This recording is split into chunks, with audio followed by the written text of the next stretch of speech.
अस्सलामुअलैकुम and welcome to triple S treasure.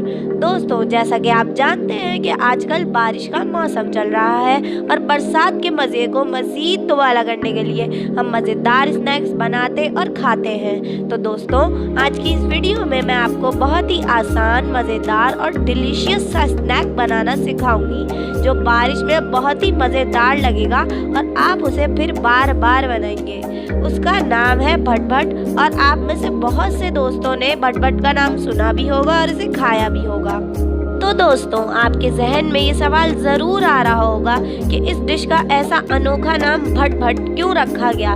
इस सवाल का जवाब जानने के लिए आप हमारे साथ वीडियो के आखिर तक शामिल रहिएगा, जिसमें आपको इस सवाल का जवाब मालूम हो जाएगा।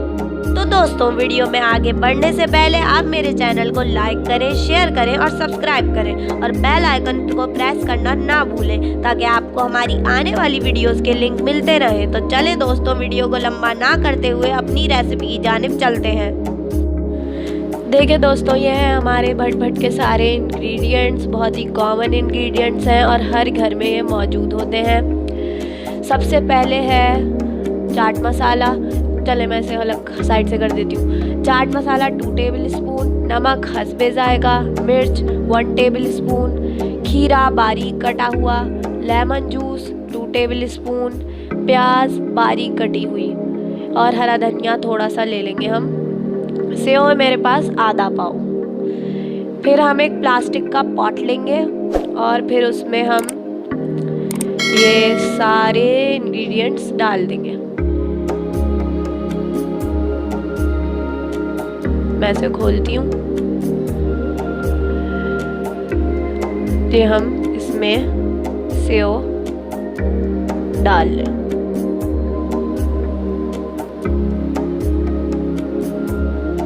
मैं सेव की आधी क्वांटिटी डाली है। अब हम इसमें चाट मसाला डालेंगे 1 टेबल स्पून। क्योंकि हमने सेव की आधी क्वांटिटी डाली है, इस वजह से हम अपने हर इंग्रेडिएंट की आधी क्वांटिटी डालेंगे। अब नमक हस्बे जायका, लाल मिर्च ½ tea spoon,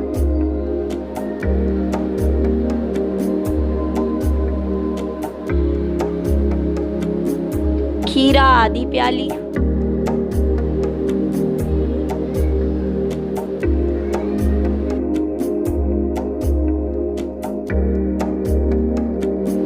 lemon juice 1 table spoon. देख लें आप व्यूअर्स। और प्याज आधी प्याली। जी व्यूअर्स, ये हमने सारे इंग्रेडिएंट्स डाल दिए हैं। अब हम इसको कवर कर देंगे इस पॉट को। ये हमने कवर कर दिया। अब हम इसे इस तरह से हिलाएंगे, अच्छी तरह से चारों तरफ से हिलाएंगे। इस तरह से आप देख लें। देखें व्यूअर्स, ऐसे।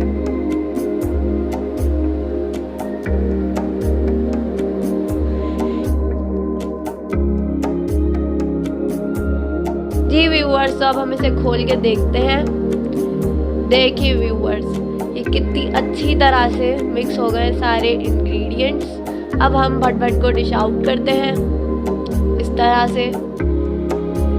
बहुत ही मज़ेदार डिश है, आप एक दफ़ा ट्राई ज़रूर कीजिएगा। ये देखें, हम इसे डिश आउट कर रहे हैं। ये हमने इसे डिश आउट कर लिया है। अब हम इसे साइड से कर देते हैं। अब हम इस पे हरा धनिया गार्निश कर देंगे थोड़ा सा। ये देखें, इस तरह से देखें, ऐसे। जी व्यूअर्स, तो ये देखें हमारा भट भट बिल्कुल रेडी टू ईट हो गया है। बहुत ही मज़ेदार लग रहा है, बहुत ही डिलीशियस रेसिपी है, बहुत ही आसान है। आप इसे एक दफ़ा ट्राई करेंगे, आप इसे फिर बार बार बनाएंगे। बारिश के मौसम में ये बहुत मज़ेदार लगेगा। बहुत ही मज़ेदार डिश है, आप इसे ज़रूर ट्राई कीजिएगा और ट्राई करके अपना फीडबैक मुझे ज़रूर दीजिएगा मेरे कमेंट सेक्शन में। दोस्तों, अब मैं आपको इस सवाल का जवाब देती हूँ कि इस रेसिपी का नाम भट भट क्यों रखा गया। जैसा कि आपने रेसिपी में देखा कि हमने जब तमाम इंग्रेडिएंट्स एक बाउल में डालकर हिलाए तो उसमें से कुछ इस तरह की आवाज़ आती है, भट भट। इस आवाज़ को मद्देनज़र रखते हुए इस डिश का नाम भट भट रखा गया। जब आप भी इस रेसिपी को ट्राई करेंगे तो जो आवाज़ आएगी उससे आप समझ जाएंगे। उम्मीद है दोस्तों आपको हमारी रेसिपी पसंद आई होगी। इसका इज़हार आप हमारे कमेंट बॉक्स में ज़रूर करें और अगर आपको हमारे वीडियो पसंद आई है तो हमारे चैनल को लाइक करें, शेयर करें और बेल आइकन को प्रेस करना ना भूलें ताकि आपको हमारी आने वाली वीडियोस के लिंक मिलते रहें। शुक्रिया। Bye viewers, see you in next video. अल्लाह हाफिज़।